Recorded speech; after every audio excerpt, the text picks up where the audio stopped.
Hi welcome to another video. നമ്മൾ ഇന്ന് പഠിക്കാനായിട്ട് പോകുന്നത് 9ാം ക്ലാസ്സിലെ ബയോളജിയാണ്. ഓക്കെ, ചാപ്റ്റർ 1 ആണ് പഠിക്കുന്നത്. ബയോളജി ചാപ്റ്റർ 1 ആണ് പഠിക്കുന്നത്. മലയാളം മീഡിയം കുട്ടികൾക്കും ഇംഗ്ലീഷ് മീഡിയം കുട്ടികൾക്കും മനസ്സിലാകുന്ന രീതിയിൽ ആണ് നമ്മുടെ മൊഡ്യൂളുകൾ തയ്യാറാക്കിയിട്ടുള്ളത്. അപ്പോൾ നിങ്ങൾ ഇതുവരെ ചാനൽ സബ്സ്ക്രൈബ് ചെയ്തിട്ടില്ലെങ്കിൽ സബ്സ്ക്രൈബ് ചെയ്യുക. അതുപോലെ തന്നെ ലൈക്ക് ചെയ്യുക. ഈ ഒരു ക്ലാസ് നിങ്ങൾക്ക് ഇഷ്ടപ്പെട്ടെങ്കിൽ ലൈക്ക് ചെയ്യുക. ഓക്കെ, അപ്പോൾ നമുക്ക് സ്റ്റാർട്ട് ചെയ്യാം. ഒന്നാമത്തെ ചാപ്റ്റർ എന്ന് പറയുന്നത് ജീവൽ പ്രക്രിയകളിലേക്ക് എന്നുള്ളതാണ് നമ്മുടെ ചാപ്റ്ററിൻ്റെ പേര്. ഓക്കെ, ജീവൽ പ്രക്രിയകളിലേക്ക് എന്നുള്ളതാണ് നമ്മുടെ ചാപ്റ്ററിൻ്റെ പേര് വരുന്നത്. അപ്പോൾ എന്തെല്ലാം കാര്യങ്ങളാണ് ഈ ഒരു പാഠഭാഗത്ത് നമുക്ക് പഠിക്കാനായിട്ടുള്ളത് എന്ന് നോക്കാം. നമ്മൾ ഈ ഒരു ചാപ്റ്ററിൽ ആദ്യമായിട്ട് പഠിക്കുന്നത് മെറ്റബോളിസമാണ്. എന്താണ് മെറ്റബോളിസം എന്ന് പറഞ്ഞു കഴിഞ്ഞാൽ? മെറ്റബോളിസം എന്ന് പറഞ്ഞാൽ സിംപ്ലി നിങ്ങളിങ്ങനെ ആലോചിക്കുക. ഓക്കെ, മെറ്റബോളിസം എന്ന് പറഞ്ഞാൽ നമ്മുടെ ശരീരത്തിൽ കുറേ കെമിക്കൽ റിയാക്ഷൻസ് ഒക്കെ നടക്കുന്നില്ലേ?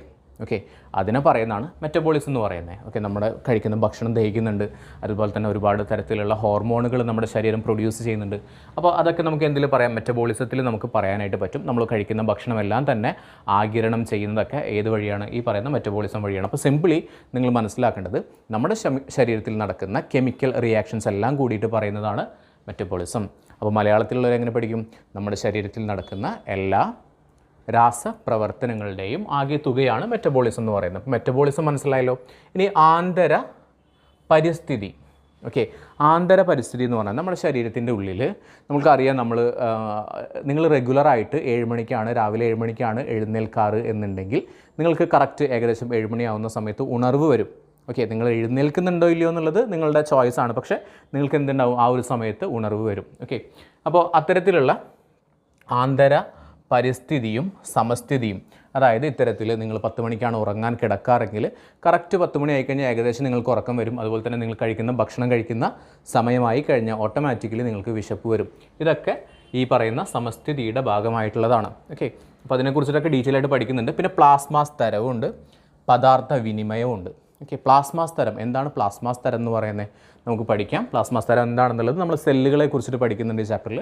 അപ്പോൾ സെല്ലുകൾ എന്താണ് ജസ്റ്റ് ഒന്ന് ബ്രീഫായിട്ട് പറയാം. ഇപ്പോൾ ഞാനൊരു സെല്ലെന്ന് പറഞ്ഞാൽ ഇതാണ് ഒരു സെല്ല്, സിംപ്ലി ഒരു സെല്ല് ഇതാണ്. ഓക്കെ, അപ്പോൾ സെല്ലെന്ന് പറഞ്ഞു കഴിഞ്ഞാൽ അതിൻ്റെ ഉള്ളിലായിട്ട് ഒരു ന്യൂക്ലിയസ് ഉണ്ടെന്ന് നിങ്ങൾക്ക് അറിയാലോ. ഓക്കെ, അപ്പോൾ ഈ പുറമെയുള്ള ഭാഗത്തിന് സെൽ മെംബ്രെയിൻ എന്നും ഇതിനെ സൈറ്റോപ്ലാസം എന്നും ഇതിനെ നമ്മൾ ന്യൂക്ലിയസ് എന്നും പറയും. അപ്പോൾ ഞാൻ ഇതിൽ ഉൾപ്പെടുത്തിയിട്ടുണ്ട് ഈ പറയുന്ന കാര്യങ്ങളെല്ലാം തന്നെ. പിന്നെ നമ്മൾ പ്രകാശ സംശ്ലേഷണം പഠിക്കുന്നുണ്ട്, അതിൻ്റെ പോഷകങ്ങൾ പഠിക്കുന്നുണ്ട്, പിന്നെ സസ്യങ്ങൾ നമുക്ക് തരുന്ന സേവനങ്ങളെ കുറിച്ചിട്ട് നമ്മൾ പഠിക്കുന്നുണ്ട്, പിന്നെ സസ്യങ്ങളെ നമ്മൾ പ്രൊട്ടക്റ്റ് ചെയ്യണം, അതിൻ്റെ ആവശ്യകത എന്താണ്, ഇത്തരത്തിലുള്ള കാര്യങ്ങളാണ് ഈ ഒരു പാഠഭാഗത്ത് നിന്ന് നമ്മൾ പഠിക്കുന്നത്. ഓക്കെ, അപ്പോൾ നമുക്ക് നോക്കാം എങ്ങനെയാണ് ഇത് സ്ട്രക്ചർ ചെയ്തിട്ടുള്ളത് എന്നുള്ളത്. അപ്പോൾ നമുക്ക് സ്റ്റാർട്ട് ചെയ്യാം. നമ്മുടെ പാഠഭാഗത്തോട്ട് നമുക്ക് പോകാം. നമ്മുടെ ടെക്സ്റ്റ് ബുക്കിലുള്ള എല്ലാ കാര്യങ്ങളും ഞാനിവിടെ ഉൾപ്പെടുത്തിയിട്ടുണ്ട്. ആദ്യമായിട്ട് പഠിക്കുന്നത് ജനറ്റിക് എഞ്ചിനീയറിംഗ് ആണ്, അല്ലെങ്കിൽ ജനിതക എഞ്ചിനീയറിംഗ് എന്ന് പറയുന്നൊരു ഭാഗമാണ്. എന്താണ് ജനറ്റിക് എഞ്ചിനീയറിംഗ്? നിങ്ങൾ 7ാം അറിവ് എന്ന് പറയുന്നൊരു സിനിമ കണ്ടിട്ടുണ്ടല്ലോ. ആ സിനിമയിൽ നമ്മൾ കണ്ടിരുന്നു പണ്ടത്തെ സൂര്യയുടെ ശരീരഭാഗങ്ങളിൽ ഏതെങ്കിലും, ഇപ്പോൾ നഖമോ അല്ലെങ്കിൽ സ്കിന്നിൻ്റെ ഭാഗമോ അല്ലെങ്കിൽ അവരുടെ മുടിയുടെ തലമുടിയോ അതൊക്കെ എടുത്തിട്ട് അതിൽ നിന്നുള്ള കോശങ്ങളൊക്കെ എടുത്തിട്ട് നമുക്ക് എന്ത് ചെയ്യാൻ പറ്റും? പുതിയൊരു സൂര്യൻ ഉണ്ടാക്കുന്നതായിട്ട് അല്ലെങ്കിൽ ആ സവിശേഷതകളൊക്കെ കൊണ്ടുവരാനായിട്ട് പറ്റി എന്നുള്ളതൊക്കെ നമ്മൾ ആ ഒരു സിനിമയിൽ കണ്ടിട്ടുണ്ടായിരുന്നു. 7ാം അറിവ് എന്ന് പറയുന്ന ഒരു സിനിമയിൽ പറഞ്ഞിട്ടുണ്ടായിരുന്നു. അപ്പോൾ സിംപ്ലി ഇത്രയേ ഉള്ളൂ. ജനറ്റിക് എഞ്ചിനീയറിംഗ് എന്താണ് ചോദിച്ചു കഴിഞ്ഞാൽ സിംപ്ലി ഞാനൊരു കാര്യം പറയാം. ഇപ്പോൾ നിങ്ങളുടെ വീടുകളിലൊക്കെ തെങ്ങുണ്ടാവും. തെങ്ങ് ഏറ്റവും വലിയൊരു പ്രശ്നം എന്താണെന്ന് വെച്ച് കഴിഞ്ഞാൽ തെങ്ങിന് ഭയങ്കര നീളം കൂടുതലാണ്. അതുകൊണ്ട് തന്നെ ഇത് തെങ്ങ് കയറാനായിട്ട് നമ്മൾ ആളുകളിനെ അന്വേഷിച്ച് പോകണം. ഈ ആളുകളിനെ കിട്ടാനും കുറവാണ്. ആളുകളില്ല, തെങ്ങ് കയറാനായിട്ട് ആളുകൾ വളരെ കുറവാണ്. നമുക്ക് പോയിട്ട് പറിക്കാനും പറ്റില്ല, ഇത് വളരെ ഹൈറ്റിലാണ് ഇരിക്കുന്നത്. ഓക്കെ, അപ്പോൾ നോക്കുന്ന സമയത്ത് വേറൊരു തരത്തിലുള്ള തെങ്ങുകളുണ്ട്, പക്ഷെ അതിന് ഹൈറ്റ് കുറവാണ്, പക്ഷേ അതിൽ കായകളും കുറവ് തന്നെയാണ്. ഹൈറ്റ് കുറവാണ്, അതുകൊണ്ട് നമുക്ക് ഈസി ആയിട്ട് പൊട്ടിക്കാൻ പറ്റും, പക്ഷേ അതിനുണ്ടാവുന്ന തേങ്ങകൾ കുറവായിരിക്കും. ഓക്കെ, അപ്പോൾ ഈ പറയുന്ന സയൻറ്റിസ്റ്റുകൾ എന്ത് ചെയ്തു? ജനറ്റിക് എഞ്ചിനീയറിംഗ് വഴി അല്ലെങ്കിൽ ജനിതക ശാസ്ത്രം വഴി, ജനറ്റിക് എഞ്ചിനീയറിംഗ് വഴി എന്ത് ചെയ്തു? ഈ വലിയ തെങ്ങിൽ നിറയെ തേങ്ങ ഉണ്ടാവും. ഓക്കെ, അപ്പോൾ ആ തേങ്ങകൾ ഉണ്ടാവാനായിട്ടുള്ളൊരു കാരണമുണ്ടല്ലോ, ആ കാരണം കണ്ടെത്തുകയും പിന്നെ ചെറിയ തെങ്ങിന് ഹൈറ്റ് കുറവായതിനുള്ള കാരണമുണ്ടല്ലോ, ആ കാരണമൊക്കെ കൂട്ടിച്ചേർത്തിട്ട് ഇവരെന്തുണ്ടാക്കി? ഒരു തെങ്ങുണ്ടാക്കി. ഈ തെങ്ങിൻ്റെ പ്രത്യേകത എന്ന് പറയുന്നത് ഹൈറ്റ് കുറവായിരിക്കും, പക്ഷേ നിറയെ കായകളുണ്ടായിരിക്കും അല്ലെങ്കിൽ നിറയെ തേങ്ങകളുണ്ടായിരിക്കും. ഓക്കെ, അപ്പോൾ അത് എന്ത് വഴിയാണ് നമ്മൾ വികസിപ്പിച്ചെടുക്കുന്നത്?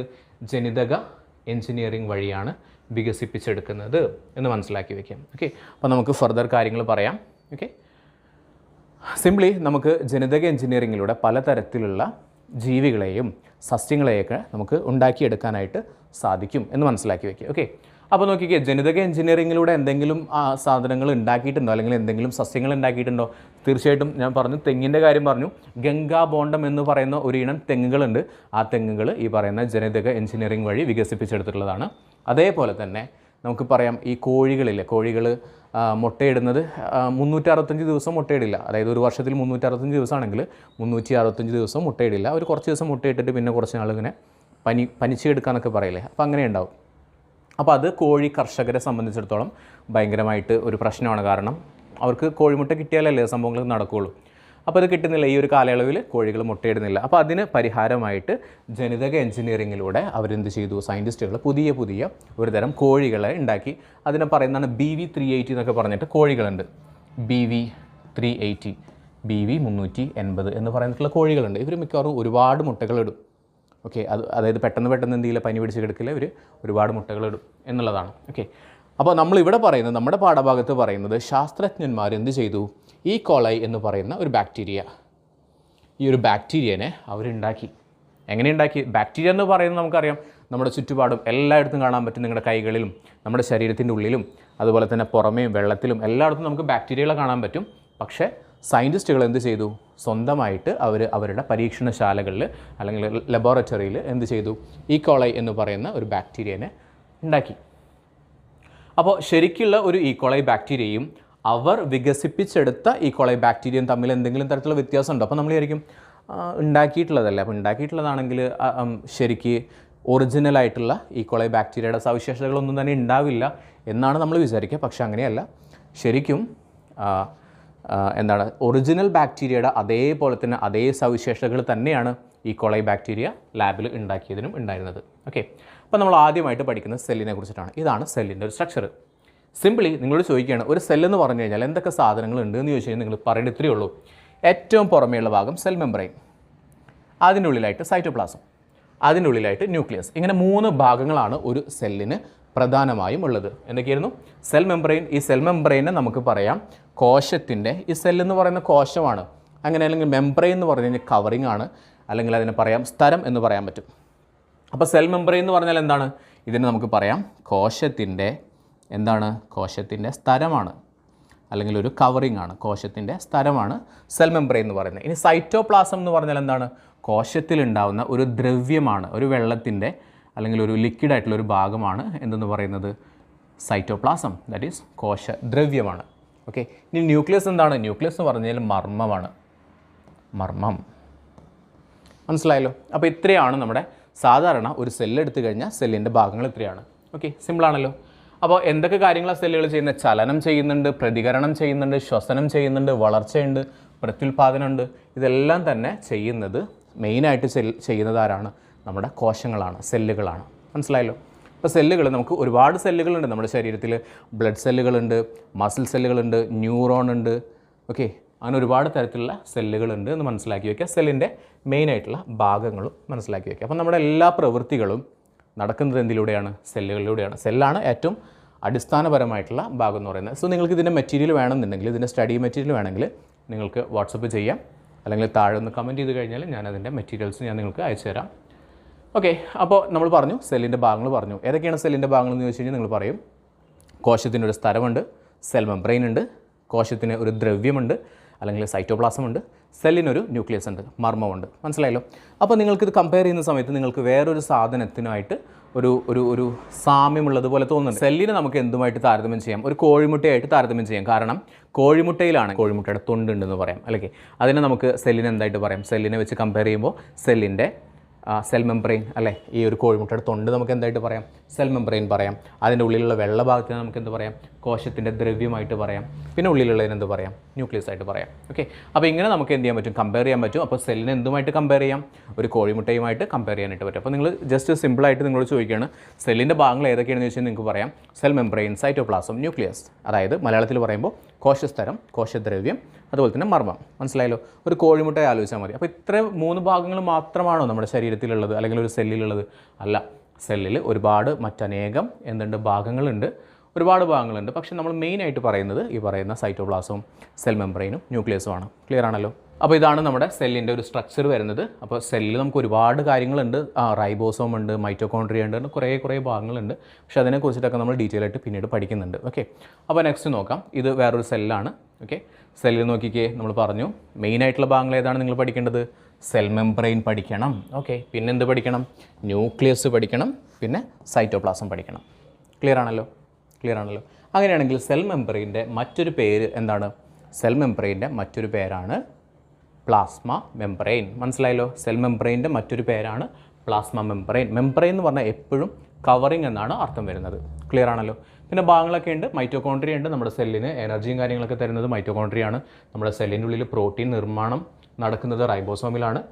അപ്പോൾ ഇതൊക്കെ ജസ്റ്റ് ഒന്ന് മനസ്സിലാക്കി വയ്ക്കാം. ഓക്കെ, ഇപ്പോൾ സെല്ലിൻ്റെ സ്ട്രക്ചർ നമ്മൾ പറഞ്ഞു, അതായത് കോശത്തിൻ്റെ ഘടന നമ്മൾ പറഞ്ഞു, കോശഘടന. ഓക്കെ, ഇനി ഈ കോശങ്ങളിൽ ഒരുപാട് പ്രവർത്തനങ്ങൾ നടക്കുന്നുണ്ട്. ഈ പ്രവർത്തനങ്ങളൊക്കെ നടക്കണമെങ്കിൽ നമുക്ക് ആരും ആവശ്യമാണ്? തന്മാത്രകളെ ആവശ്യമാണ്. തന്മാത്രകൾ എന്ന് പറഞ്ഞു കഴിഞ്ഞാൽ എന്താണ്? മോളിക്യൂളുകളാണ്. നമ്മൾ കെമിസ്ട്രിയിൽ പഠിച്ചിട്ടില്ലേ? നോക്കിക്കേ, മോളിക്യൂളുകൾ നോക്കിക്കേ. ഓക്സിജൻ്റെ ആറ്റം കണ്ടില്ലേ? എത്ര ആറ്റങ്ങളുണ്ട് ഓക്സിജൻ്റെ ഇവിടെ? ഓക്സിജൻ്റെ ഒരാറ്റം, രണ്ടാറ്റം. അപ്പോൾ രണ്ട് ആറ്റങ്ങൾ കൂടി ചേർന്നാൽ എന്ത് കിട്ടും നമുക്ക്? രണ്ട് ആറ്റങ്ങൾ കൂടി ചേർന്നാൽ നമുക്ക് കിട്ടുന്നതാണ് മോളിക്യൂൾ. അതായത് സെയിം ആറ്റത്തിൻ്റെ, ഇപ്പോൾ ഹൈഡ്രജൻ, ഒരു ഹൈഡ്രജൻ, വേറൊരു ഹൈഡ്രജൻ, രണ്ടും ഹൈഡ്രജൻ ആണല്ലോ. രണ്ട് ഹൈഡ്രജനും കൂടിക്കഴിഞ്ഞാൽ നമുക്ക് എന്ത് കിട്ടും? ഹൈഡ്രജൻ്റെ ഒരു മോളിക്യൂൾ കിട്ടും. ഒരു ഓക്സിജൻ, വേറൊരു ഓക്സിജൻ, ഈ രണ്ട് ഓക്സിജനും തമ്മിൽ കൂടി ചേർന്നാൽ നമുക്ക് എന്ത് കിട്ടും? ഓക്സിജൻ്റെ ഒരു മോളിക്യൂൾ കിട്ടും. അതായത് സെയിം ആറ്റങ്ങൾ തമ്മിൽ കൂടി ചേർന്ന് കഴിഞ്ഞാൽ നമുക്ക് മോളിക്യൂൾ കിട്ടും. ഇനി ഡിഫറൻ്റ് ആയിട്ടുള്ളത് ഇപ്പോൾ നോക്കിക്കേ, ഹൈഡ്രജനും ഉണ്ട്, ഓക്സിജനും ഉണ്ട്. ഓക്കെ, H2O എന്ന് പറഞ്ഞിട്ടാ രണ്ട് എച്ച് ഉണ്ട്, ഒരു ഓയും ഉണ്ട്. ഡിഫറൻ്റ് ആയിട്ടുള്ളതാണ്. രണ്ട് എച്ചും ഉണ്ട്, ഒരു ഓയും ഉണ്ട്. Okay, H2O. ഇതെന്താണ്? ഇതാണ് കോമ്പൗണ്ട് എന്ന് പറയുന്നത്. അപ്പോൾ മോളിക്യൂളുകളും കോമ്പൗണ്ടുകളും എന്താണെന്ന് മനസ്സിലായല്ലോ? സെയിം ആയിട്ടുള്ള ആറ്റങ്ങൾ, ഒരേപോലെയുള്ള ആറ്റങ്ങൾ കൂടി ചേർന്നാൽ നമുക്ക് എന്ത് കിട്ടും? മോളിക്യൂളുകൾ കിട്ടും. ഡിഫറൻ്റ് ആയിട്ടുള്ള ആറ്റങ്ങൾ കൂടി ചേർന്ന് കഴിഞ്ഞാൽ നമുക്ക് എന്ത് കിട്ടും? കോമ്പൗണ്ടുകൾ കിട്ടും. ഓക്കെ, എക്സാമ്പിൾ നോക്കിക്കേ, ഓക്സിജൻ ആറ്റം, നൈട്രജൻ ആറ്റം ഒക്കെ കൂടി ചേർന്നിട്ട് എന്ത് കിട്ടും? നമുക്ക് ഓക്സിജൻ മോളിക്യൂൾ കിട്ടും, നൈട്രജൻ മോളിക്യൂളൊക്കെ കിട്ടും. ഓക്കെ, ഒന്നിൽ കൂടുതൽ സാധനങ്ങൾ കൂടി ചേർന്ന് കഴിഞ്ഞാൽ, അല്ലെങ്കിൽ ഡിഫറൻ്റ് ആയിട്ടുള്ള സാധനങ്ങൾ കൂടി ചേർന്ന് കഴിഞ്ഞാൽ നമുക്ക് എന്ത് കിട്ടും? കോമ്പൗണ്ടുകൾ കിട്ടും. അപ്പോൾ നമ്മൾ പറഞ്ഞു നമ്മുടെ ശരീരത്തിൽ സെല്ലുകളുണ്ട്. സെല്ലുകളാണ് ഏറ്റവും ബേസിക് ആയിട്ടുള്ളൊരു ഭാഗം എന്ന് പറയുന്നത്. അടിസ്ഥാന ഘടകം സെല്ലുകളാണ്. സെല്ലുകൾക്ക് ഒരുപാട് തരത്തിലുള്ള തന്മാത്രകൾ ആവശ്യമുണ്ട്. അപ്പോൾ ആ തന്മാത്രകൾ എങ്ങനെയാണ് ഉണ്ടാകുന്നത്? ഒരുപാട് ആറ്റങ്ങളൊക്കെ കൂടി ചേർന്നിട്ടാണ് തന്മാത്രകൾ ഉണ്ടാകുന്നതെന്ന് പറഞ്ഞു. ഓക്കെ, അപ്പോൾ നോക്കിക്കേ, മെയിനായിട്ട് വരുന്ന തന്മാത്രകൾ ഏതൊക്കെ തന്മാത്രകൾ നമ്മുടെ സെല്ലിൻ്റെ പ്രവർത്തനത്തിന് ആവശ്യമായിട്ടുള്ളത്? കാർബൺ വേണം, ഹൈഡ്രജൻ വേണം, ഓക്സിജൻ വേണം, നൈട്രജൻ വേണം, ഫോസ്ഫറസ് വേണം, കാൽസ്യം. ഇത്തരത്തിലുള്ള ഒരുപാട് മൂലകങ്ങൾ ചേർന്ന് കഴിഞ്ഞിട്ടാണ് നമുക്ക് എന്ത് ചെയ്യുന്നത്? നമ്മുടെ ശരീരത്തിൻ്റെ സെല്ലുകളുടെയൊക്കെ പ്രവർത്തനമൊക്കെ നിയന്ത്രിക്കുകയും കാര്യങ്ങളൊക്കെ ചെയ്യുന്നത്. നമുക്കറിയാലോ ഹൈഡ്രജൻ എവിടെയുള്ളതെന്നൊക്കെ നമുക്കറിയാലോ. നമ്മൾ പഠിച്ചിട്ടുണ്ടായിരുന്നു hydrogen, helium, lithium, beryllium, boron. നമ്മൾ കെമിസ്ട്രിയിൽ ആദ്യത്തെ 18 മൂലകങ്ങളുടെ പേരുകളൊക്കെ നമ്മൾ പഠിക്കുന്നുണ്ട്. ഓക്കെ, നമ്മൾ അടുത്തതായിട്ട് പഠിക്കുന്നത് ബയോമോളിക്യൂളുകളാണ്. ബയോമോളിക്യൂളുകളെ കുറിച്ചിട്ട് നമ്മൾ +1 ഡീറ്റെയിൽ ആയിട്ട് പഠിക്കുന്നുണ്ട്. പക്ഷേ ഇവിടെ ജസ്റ്റ് ബേസിക് ആയിട്ട് ഒന്ന് മനസ്സിലാക്കി വെക്കാനായിട്ടുള്ളതുണ്ട്. അപ്പോൾ ബയോമോളിക്യൂൾസുകൾ ഏറ്റവും മെയിനായിട്ടുള്ള ബയോമോളിക്യൂളുകളാണ് ലിപ്പിഡുകൾ. ഇതാണ് ലിപ്പിഡിൻ്റെ സ്ട്രക്ചർ വരുന്നത്. അതുപോലെ തന്നെ ന്യൂക്ലിക് ആസിഡ്, അതുപോലെ തന്നെ കാർബോഹൈഡ്രേറ്റ്, പ്രോട്ടീൻ. ഇതാണ് സ്ട്രക്ചറുകൾ. അപ്പോൾ ആദ്യത്തെ സ്ട്രക്ചർ ഏതാണ്? ആദ്യത്തെ സ്ട്രക്ചർ വരുന്നത് ലിപ്പിഡാണ്. ഇത് ന്യൂക്ലിക് ആസിഡാണ്, ഇത് കാർബോഹൈഡ്രേറ്റ് ആണ്, ഇത് പ്രോട്ടീനാണ്. മനസ്സിലായല്ലോ? അപ്പോൾ ഇത്രയും ബയോമോളിക്യൂളുകൾ നമ്മുടെ ശരീരത്തിന് ആവശ്യമുണ്ട്. അപ്പോൾ നമ്മുടെ ശരീരവും നമ്മുടെ ജീവനൊക്കെ ഉണ്ടാക്കിയിട്ടുള്ളത് എന്തുകൊണ്ടാണ്? ഈ പറഞ്ഞ ലിപ്പിഡുകളും അതുപോലെ തന്നെ ന്യൂക്ലിക് ആസിഡുകളും കാർബോഹൈഡ്രേറ്റുകളും പ്രോട്ടീനുകളൊക്കെ ചേർന്നിട്ടാണ് നമ്മുടെ ഈ പറയുന്ന ശരീരം ഉണ്ടാക്കിയിട്ടുള്ളത്.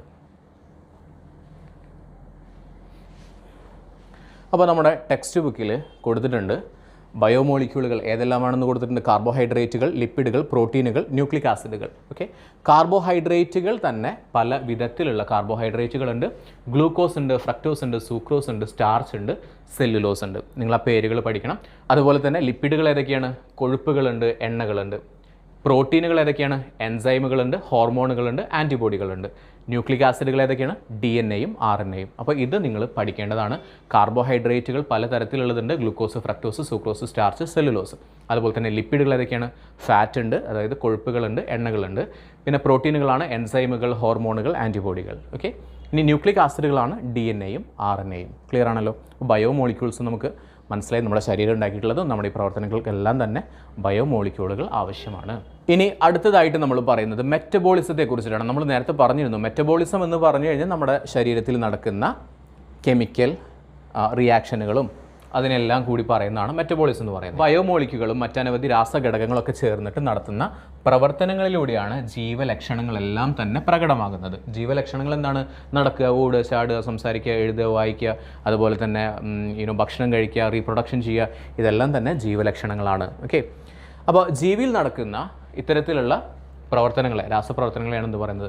മെറ്റബോളിസം. നിങ്ങളുടെ എക്സാമിന് ചോദിക്കുകയാണ് എന്താണ് മെറ്റബോളിസം. അപ്പോൾ നിങ്ങൾക്ക് സിംപ്ലി പറയാൻ പറ്റും, മെറ്റബോളിസം എന്ന് പറയുന്നത് ഒരു ജീവിയിൽ നടക്കുന്ന ജൈവിക രാസപ്രവർത്തനങ്ങളുടെ ആകെ തുകയാണ് എന്നുള്ളത് പറയാനായിട്ട് പറ്റും. മെറ്റബോളിസത്തിനെ നമുക്ക് രണ്ടായിട്ട് തരംതിരിക്കാൻ പറ്റും. ഓക്കെ, ഏതൊക്കെയാണ്? ആനബോളിസം ഉണ്ട്, കാറ്റബോളിസം ഉണ്ട്. ഓക്കെ, അതായത് ചെറിയ ചെറിയ ചെറിയ ചെറിയ തന്മാത്രകളെല്ലാം കൂടി ചേർന്നിട്ട് വലിയ തന്മാത്രകളായി മാറുന്നതിനെയാണ് എന്ത് പറയുന്നത്? ആനബോളിസം എന്ന് പറയുന്നത്. അപ്പോൾ നമ്മൾ ആന എന്ന് ആലോചിച്ചാൽ മതി. ചെറിയ ചെറിയ ഇത് കൂടി ചേർന്നിട്ട് ആനബോളിസം. ഓക്കെ, ഇനി വലിയത് ചെറുതാവുന്നതിന് എന്ത് പറയും? കാറ്റ്, പൂച്ച എന്ന് ആലോചിച്ചാൽ മതി. കാറ്റബോളിസം, ചെറിയ ചെറിയതാവുന്നു. ഓക്കെ, അപ്പോൾ ചെറുതെല്ലാം കൂടിയിട്ട് വലുതാവുന്നത് ആനബോളിസം, അതുപോലെ തന്നെ വലുത് ചെറുതാവുന്നത് കാറ്റബോളിസം. സിംപ്ലി അത്രയേ ഉള്ളൂ. അപ്പോൾ നോക്കിക്കേ, മെറ്റബോളിസത്തിന് നമുക്ക് രണ്ടായിട്ട് തരംതിരിക്കാൻ പറ്റും. തന്മാത്രകളെ കൂട്ടിച്ചേർക്കുന്ന പ്രക്രിയയാണ് ഏത്? അനബോളിസവും. അതുപോലെ തന്നെ ആനബോളിസം എന്നല്ല, അനബോളിസം എന്നാണ്, പക്ഷേ നമ്മൾ പഠിക്കാനായിട്ട് അനബോളിസം എന്ന് പഠിക്കുക. തന്മാത്രകളെ വിഘടിപ്പിക്കുക എന്ന് വെച്ച് കഴിഞ്ഞാൽ സ്പ്ലിറ്റ് ചെയ്യുക, അങ്ങനെയുള്ള റിയാക്ഷൻ എന്ന് പറയുന്നത് കാറ്റബോളിസം എന്ന് പറയുന്നത്. അപ്പോൾ ആനേനെയും പൂച്ചേനെയും ആലോചിച്ച് കഴിഞ്ഞാൽ നിങ്ങൾക്ക് സിമ്പിളായിട്ട് മനസ്സിലാക്കാനായിട്ട് പറ്റും. നോക്കിക്കേ, ATP ഉപയോഗിച്ചുകൊണ്ട് ഈ ചെറിയ ചെറിയ ചെറിയ ചെറിയ ചെറിയ തന്മാത്രകളെല്ലാം കൂടി ചേർന്നിട്ട് വലിയൊരു തന്മാത്രയായി കൂടിച്ചേർന്നു. ഓക്കെ, ഇതെന്താണ്? ഓക്കെ, ചെറിയ ചെറിയ ചെറിയതൊക്കെ കൂടി ചേർന്നിട്ട് ATP എന്ന് പറഞ്ഞാൽ എനർജിയാണ് കേട്ടോ. എനർജി സ്റ്റോർ ചെയ്ത് വെക്കുന്ന ഒരു സ്ഥലത്തിന് പറയുന്നതാണ് ATP എന്നാലോചിച്ചാൽ മതി. ഓക്കെ, അപ്പോൾ ATP ഉപയോഗിച്ചുകൊണ്ട്, ATP എന്ന് വെച്ചാൽ എന്താണ്? സിംപ്ലി എനർജിയാണ്. എനർജി ഉപയോഗിച്ചുകൊണ്ട് കുഞ്ഞു കുഞ്ഞു കുഞ്ഞു മോളിക്യൂളുകളെല്ലാം കൂടി ചേർന്നിട്ട് വലിയൊരു മോളിക്യൂൾ ആവുന്നതിന് പറയുന്നതാണ് അനബോളിസം എന്ന് പറയുന്നത്. ക്ലിയർ? ഓക്കെ, അപ്പോൾ കാറ്റബോളിസം നോക്കാമല്ലോ. കാറ്റബോളിസം എന്താണ്? വലിയ മോളിക്യൂളുകൾ സ്പ്ലിറ്റ് ആയിട്ട് എന്തായി മാറി? കുഞ്ഞു കുഞ്ഞു കുഞ്ഞു കുഞ്ഞു മോളിക്യൂളുകളാവുകയും അതുപോലെ തന്നെ എനർജീനെ പുറത്തേക്ക് വിടുകയും ചെയ്തു. ഇതിനാണ് എന്ത് പറയുന്നത്? കാറ്റബോളിസം എന്ന് പറയുന്നത്. അപ്പോൾ ആനബോളിസത്തിൽ കുഞ്ഞു കുഞ്ഞു കുഞ്ഞു സാധനങ്ങൾ കൂടി ചേർന്നു. ആരുടെ സഹായത്തോട് കൂടിയിട്ട്? എനർജിയുടെ സഹായത്തോട് കൂടിയിട്ട്. എനർജിയുടെ വേറെ പേരെന്താണ്? ATP. മനസ്സിലായല്ലോ? എന്നിട്ടൊരു വലിയ സംഭവം ഉണ്ടായി. ഇവിടെയാണെങ്കിലോ വലിയൊരു സംഭവം എനർജീനെ വിട്ടുകൊടുക്കുകയും ചെയ്തു, പിന്നെ കുഞ്ഞു കുഞ്ഞു കുഞ്ഞ് തന്മാത്രകൾ ഉണ്ടാക്കുകയും ചെയ്തു. That is catabolism. ക്ലിയർ? നിങ്ങളുടെ ടെക്സ്റ്റ് ബുക്കിൽ കൊടുത്തിട്ടുള്ളതാണ്. മെറ്റബോളിസത്തിനെ രണ്ടായിട്ട് തരംതിരിക്കാം. ആനബോളിസം ഉണ്ട്, അതുപോലെ തന്നെ എന്ത് പറയാം? കാറ്റബോളിസം ഉണ്ട്. ക്ലിയർ? ഓക്കെ, കാറ്റബോളിസത്തിൻ്റെ എക്സാമ്പിളാണ് പ്രോട്ടീൻ്റെ വിഘടനം. പ്രോട്ടീൻ വിഘടിച്ചിട്ട് എന്തായിട്ട് മാറും? അമിനോ ആസിഡുകളായിട്ട് മാറുന്നു. അപ്പോൾ പ്രോട്ടീൻ നിർമ്മിച്ചിട്ടുള്ളത് എന്തുകൊണ്ടാണ്? അമിനോ ആസിഡുകൾ കൊണ്ടാണ് എന്ന് മനസ്സിലാക്കി വയ്ക്കാം. അപ്പോൾ പ്രോട്ടീൻ വിഘടിച്ച് കഴിഞ്ഞാൽ, അല്ലെങ്കിൽ പ്രോട്ടീൻ സ്പ്ലിറ്റ് ആയി കഴിഞ്ഞാൽ നമുക്ക് എന്ത് കിട്ടും? അമിനോ ആസിഡുകൾ കിട്ടും. മനസ്സിലായല്ലോ? ഇനി അനബോളിസം എക്സാമ്പിൾ എന്താണ്? പ്രകാശ സംശ്ലേഷണമാണ്, അല്ലെങ്കിൽ ഫോട്ടോസിന്തസിസ് ആണ്. കാർബൺ ഡൈ ഓക്സൈഡും ജലവും ഉപയോഗിച്ച് സസ്യങ്ങൾ ഗ്ലൂക്കോസ് നിർമ്മിക്കുന്ന പ്രക്രിയയാണ് എന്ന് പറയുന്നത് നമ്മൾ ഫോട്ടോസിന്തസിസ് എന്ന് പറയുന്നത്. അതെന്താണ്? അതൊരു അനബോളിസമാണ്. ക്ലിയർ? നമ്മുടെ ശരീരത്തിൽ മെറ്റബോളിസത്തിനെ സഹായിക്കാനായിട്ട് നമ്മുടെ ശരീരത്തിൽ എന്തൊക്കെയുണ്ട്? ഹോർമോണുകളുണ്ട്, എൻസൈമുകളുണ്ട്. മനസ്സിലായല്ലോ? ഈ ഹോർമോണുകളും എൻസൈമുകളും എന്താണ്? അതെല്ലാം തന്നെ ബയോമോളിക്യൂളുകളാണ് എന്ന് നമ്മൾ പഠിച്ചതായിരുന്നു. ഇതാണ് നമ്മുടെ എൻസൈമിൻ്റെ ഒരു സ്ട്രക്ചർ എന്ന് പറയുന്നത്. നമുക്ക് സ്ട്രക്ചർ ഒന്നും പഠിക്കാനായിട്ടില്ല, ജസ്റ്റ് മനസ്സിലാക്കി വയ്ക്കുക. അതുപോലെ തന്നെ നിങ്ങളുടെ ഹോർമോണുകളുടെ സ്ട്രക്ചറാണത്. ഓക്കെ, ഹോർമോണുകളുടെ സ്ട്രക്ചർ, ഇങ്ങനെയാണ് ഹോർമോണുകൾ ഉണ്ടാകുന്നത്. അപ്പോൾ ഏതൊക്കെ ഹോർമോണുകളാണ് നമ്മൾ കേട്ടിട്ടുള്ളത്? നമ്മൾ കേട്ടിട്ടുള്ള ഹോർമോണുകളുടെ പേര് മെയിൽ ഹോർമോണായിട്ടുള്ള ടെസ്റ്റോസ്റ്റിറോൺ എന്ന് കേട്ടിട്ടുണ്ട്, ഫീമെയിൽ ഹോർമോണുകളായിട്ടുള്ള പ്രൊജസ്ട്രോൺ, ഈസ്ട്രോജൻ, ഇതെല്ലാം നമ്മൾ കേട്ടിട്ടുള്ളതാണ്. ഓക്കെ, എൻസൈമുകൾ എന്താ? നമ്മുടെ ശരീരത്തിൽ നടക്കുന്ന രാസപ്രവർത്തനങ്ങളൊക്കെ ഉണ്ടല്ലോ, അതിൻ്റെ വേഗത വർദ്ധിപ്പിക്കാനായിട്ട് ഉപയോഗിക്കുന്ന തന്മാത്രകളാണ് എൻസൈമുകൾ എന്ന് പറയുന്നത്. അതായത് ഭക്ഷണം നമ്മൾ കഴിക്കുന്നുണ്ട്. ഈ ഭക്ഷണം നമുക്ക് ദഹിക്കാനായിട്ട് നമുക്ക് ദഹനത്തിന് വേണ്ടിയിട്ടുള്ള എൻസൈമുകളുണ്ട്. മനസ്സിലായല്ലോ? അപ്പോൾ അതാണ് എൻസൈമുകൾ കേട്ടോ. നമ്മുടെ രാസപ്രവർത്തനങ്ങളുടെ വേഗത വർദ്ധിപ്പിക്കാൻ സഹായിക്കുന്ന തന്മാത്രകളാണ് എൻസൈമുകൾ എന്ന് പറയുന്നത്. മിക്ക എൻസൈമുകളും പ്രോട്ടീനുകളാണ്. നമ്മൾ ബയോമോളിക്യൂളുകൾ പഠിച്ച സമയത്ത് പറഞ്ഞിരുന്നു, പ്രോട്ടീനിൻ്റെ ഭാഗങ്ങളാണ് ഏതൊക്കെയാണ്? എൻസൈമുകളും അതുപോലെ തന്നെ ഹോർമോണുകളെല്ലാം തന്നെ. ഓക്കെ, അപ്പോൾ മിക്ക എൻസൈമുകളും എന്താണ്? പ്രോട്ടീനുകളാണ്. ഉമിനീരിലെ എൻസൈമാണ് സലൈവറി അമിലേസ് എന്ന് പറയുന്നത്. Salivary amylase. അതുപോലെ തന്നെ നമ്മുടെ വയറ്റിനുള്ളിൽ ആമാശയത്തിൽ എന്തുണ്ട്? പെപ്സിൻ എന്ന് പറയുന്ന ഒരു എൻസൈം ഉണ്ട്. ഓക്കെ, അപ്പോൾ ഇതൊക്കെ എൻസൈമുകൾക്ക് ഉദാഹരണങ്ങളാണ്. ഇനി നമ്മുടെ ശരീരത്തിലെ പ്രവർത്തനങ്ങളെ ഏകോപിപ്പിക്കുക, അല്ലെങ്കിൽ എന്തൊക്കെ കോർഡിനേറ്റ് ചെയ്യുകയും കൺട്രോൾ ചെയ്യുകയൊക്കെ ചെയ്യുന്നത് ആരാണ്? നമ്മുടെ ഹോർമോണുകളാണ്. എൻസൈമുകൾ എന്താ ചെയ്യുന്നത്? കെമിക്കൽ റിയാക്ഷൻ്റെ വേഗത കൂട്ടുന്നു. ഇവരെന്താ ചെയ്യുന്നത്? ഹോർമോണുകൾ എന്താ ചെയ്യുന്നത്? ജീവൽ പ്രവർത്തനങ്ങളെ നിയന്ത്രിക്കുകയും കോർഡിനേഷൻ അല്ലെങ്കിൽ ഏകോപിപ്പിക്കുകയും ചെയ്യുന്നു. ഓക്കെ, അപ്പോൾ ഇത് ഉൽപ്പാദിപ്പിക്കുന്ന ആരാണ്? എൻഡോക്രൈൻ ഗ്ലാൻഡുകളാണ് കേട്ടോ. എൻഡോക്രൈൻ ഗ്രന്ഥികൾ എന്ന് പറയാൻ പറ്റും. അപ്പോൾ എൻഡോക്രൈൻ ഗ്രന്ഥികൾ എന്താണെന്ന് ചോദിച്ചാൽ നിങ്ങൾ എന്ത് പറയും? നമ്മുടെ ശരീരത്തിൽ ഹോർമോണുകൾ ഉണ്ടാവുന്നത് എവിടെയാണോ ആ ഗ്രന്ഥികളെ പറയുന്നതാണ് എൻഡോക്രൈൻ ഗ്രന്ഥികൾ അല്ലെങ്കിൽ എൻഡോക്രൈൻ ഗ്ലാൻഡുകൾ എന്ന് പറയുന്നത്. അപ്പോൾ നമ്മുടെ ശരീരത്തിൽ ബ്ലഡ് ഒഴുകാനായിട്ട് നമുക്ക് ഒരുപാട് ഞരമ്പുകളും സിരകളും ധമനികളൊക്കെ ഉണ്ട്. പക്ഷേ ഈ ഹോർമോണുകൾ ഒഴുകാനായിട്ട് പ്രത്യേകം കുഴൽ സംവിധാനമൊന്നുമില്ല എന്ന് മനസ്സിലാക്കി വയ്ക്കുക. ഡയറക്റ്റായിട്ട് ബ്ലഡിലൂടെയാണ് ഇത് ഒഴുകുന്നത്. എക്സാമ്പിളുകളാണ് നമ്മുടെ ആണുങ്ങളിലുള്ള എക്സാമ്പിളാണ്, ആണുങ്ങളിലുള്ള ഹോർമോണിന് എക്സാമ്പിളാണ് ടെസ്റ്റോസ്റ്റിറോൺ എന്ന് പറയുന്നത്. സ്ത്രീകളിലുള്ളതാണ് ഈസ്ട്രജനും പ്രൊജസ്ട്രോണും. അടുത്തത് അമീബയാണിത്. ഓക്കെ, അമീബ എന്ന് പറയുന്നത് ഒരു ഏകകോശ ജീവിയാണ് എന്ന് നമുക്കറിയാം. ഒരൊറ്റ സെല്ല് മാത്രമേ അല്ലെങ്കിൽ ഒരൊറ്റ കോശം മാത്രമേ നമ്മുടെ അമീബയ്ക്കുള്ളൂ. അപ്പോൾ അമീബ എങ്ങനെയാണ് ഭക്ഷണം എടുക്കുന്നത് എന്നുള്ളതാണ് പറയുന്നത്. അപ്പോൾ ഏകകോശ ജീവികളിൽ അമീബ എന്ന് പറയുന്നത് ഒരു ഏകകോശ ജീവികളാണ്, ഒരു ഏകകോശ ജീവിയാണ്. ഓക്കെ, അവരെന്താ ചെയ്യുന്നത്? ബാഹ്യ പരിസരത്ത് നിന്നും, ബാഹ്യ പരിസരം എന്ന് വെച്ച് കഴിഞ്ഞാൽ ഇതാണ് ബാഹ്യ പരിസരം, ഈ പറയുന്ന ഈ ഭാഗങ്ങളെല്ലാം തന്നെ ബാഹ്യ പരിസരമാണ്. ഓക്കെ, ആ ബാഹ്യ പരിസരത്ത് നിന്നും പദാർത്ഥങ്ങൾ കോശസ്തരത്തിലൂടെ, എന്താണ് കോശസ്തരം എന്ന് പറഞ്ഞു കഴിഞ്ഞാൽ ഈ ഭാഗമല്ലേ, ഇതാണ് കോശത്തിൻ്റെ സ്ഥലം എന്ന് പറയുന്നത്. ഈ കോശസ്തരത്തിലൂടെയാണ് എടുക്കുന്നത്. ഓക്കെ, കോശസ്തരത്തിലൂടെ കോശദ്രവ്യം എന്ന് പറഞ്ഞാൽ ഈ ഭാഗമാണ് കോശദ്രവ്യം, ഉള്ളിലത്തെ ആ ഭാഗത്തിനാണ് കോശദ്രവ്യം എന്ന് പറയുന്നത്. ഓക്കെ, അതിലിട്ട് പ്രവേശിക്കുന്നു. സിമ്പിളി പറഞ്ഞു കഴിഞ്ഞാൽ ഇവിടെ ഒരു സാധനം ഉണ്ടെങ്കിൽ അത് പതിയെ ഇങ്ങനെ വന്നിട്ട് ഉള്ളിലേക്ക് കിടക്കും. ഓക്കെ, മനസ്സിലായല്ലോ? ഇതാണ് അമീബയിൽ. അമീബ എന്ന് പറയുന്ന ഒരു ഏകകോശ ജീവിയാണ്. ഏകകോശ ജീവികൾ എങ്ങനെയാണ് നമ്മൾ പറഞ്ഞു, സെല്ലിന് കോശസ്തരമുണ്ട്, കോശദ്രവ്യമുണ്ട്, ന്യൂക്ലിയസ് ഉണ്ട്. ഓക്കെ, അപ്പോൾ എങ്ങനെയാണ് ഈ ഏകകോശ ജീവികൾ ഭക്ഷണം എടുക്കുന്നത്? കോശസ്തരത്തിലൂടെ കോശദ്രവ്യത്തിലേക്ക് എടുക്കുന്നു. അത്രയേ ഉള്ളൂ. മനസ്സിലായല്ലോ? ബാഹ്യ പരിസ്ഥിതിയിൽ നിന്നും സ്വീകരിക്കുന്ന പദാർത്ഥങ്ങൾ ചില മാറ്റങ്ങൾക്ക് വിധേയമായി കോശങ്ങൾക്കിടയിലെ ദ്രവ്യത്തിലേക്ക് എത്തുന്നു. അവിടെ നിന്നും കോശസ്തരത്തിലൂടെ കോശദ്രവ്യത്തിലേക്ക് പ്രവേശിക്കുന്നു. അപ്പോൾ ഇങ്ങനെയാണ് നമ്മുടെ ആനിമൽ സെല്ലിലോട്ട് പദാർത്ഥങ്ങൾ വരുന്നത്. ഇനി സസ്യങ്ങളിലാണെന്നുണ്ടെങ്കിൽ ബാഹ്യ പരിസ്ഥിതിയിൽ നിന്ന് പദാർത്ഥങ്ങൾ പല രീതിയിലാണ് സസ്യങ്ങളിലോട്ട് വരുന്നത്. അപ്പോൾ എങ്ങനെയൊക്കെയാണെന്ന് പറയാം. ഒന്നാമത്തത് കോശഭിത്തിയിലൂടെ വരുന്നുണ്ട്, കോശങ്ങൾക്കിടയിലുള്ള സ്ഥലത്തിലൂടെ അങ്ങനെ വരുന്നുണ്ട്. അടുത്തത് തൊട്ടടുത്ത കോശങ്ങളെ ബന്ധിപ്പിക്കുന്ന പ്ലാസ്മോഡെസ്മേറ്റ എന്ന് പറയുന്ന ഒരു കോശദ്രവ്യപാതയുണ്ട്, അതിലൂടെ. അതുപോലെ തന്നെ ഒരു കോശത്തിൽ നിന്നും മറ്റൊരു കോശത്തിലേക്ക് പ്ലാസ്മ സ്തരത്തിലൂടെ. പ്ലാസ്മ സ്തരം എന്ന് പറഞ്ഞാൽ നമ്മുടെ കോശസ്തരം തന്നെയാണ് കേട്ടോ. ഓക്കെ, ഇതാണ് നമ്മുടെ പ്ലാന്റിൻ്റെ ഒരു സെല്ല് കൊടുത്തിട്ടുള്ളത്, പ്ലാന്റ് സെല്ലാണിത്. അപ്പോൾ പ്ലാന്റ് സെല്ലിൽ ഇതാണ് നമ്മുടെ പ്ലാന്റ് സെല്ലിൻ്റെ ഏറ്റവും വലിയ പ്രത്യേകത എന്ന് പറഞ്ഞാൽ പ്ലാന്റ് സെല്ലിന് മാത്രമുള്ള ഒരു ഭാഗമാണ് സെൽ വോൾ എന്ന് പറയുന്നത്. Okay, cell wall. Okay, cell membrane കഴിഞ്ഞിട്ട് ഒരു കവറിങ് കൂടിയുണ്ട്, സെൽ വോൾ എന്ന് പറയുന്ന ഒരു കവറിങ് കൂടിയുണ്ട്. അപ്പോൾ അതെല്ലാം നമ്മൾ ഹയർ ക്ലാസ്സുകളിൽ പഠിക്കുന്നുണ്ട്, ഇപ്പോൾ നമ്മൾ നോക്കേണ്ട കാര്യമില്ല. ഓക്കെ, പിന്നെ നമ്മൾ പറഞ്ഞു ജന്തുക്കളിലാണെങ്കിൽ ഒരുപാട് സെല്ലുകളുണ്ടെന്ന് പറഞ്ഞു, ഒരുപാട് കോശങ്ങളുണ്ടെന്ന് പറഞ്ഞു. അപ്പോൾ ഈ കോശങ്ങളുടെ പുറമേയായിട്ട് ഒരു ദ്രവം കാണപ്പെടുന്നുണ്ട്. ഇതിനെ പറയുന്നതാണ് എക്സ്ട്രാ സെല്ലുലാർ ദ്രവം എന്ന് പറയുന്നത്.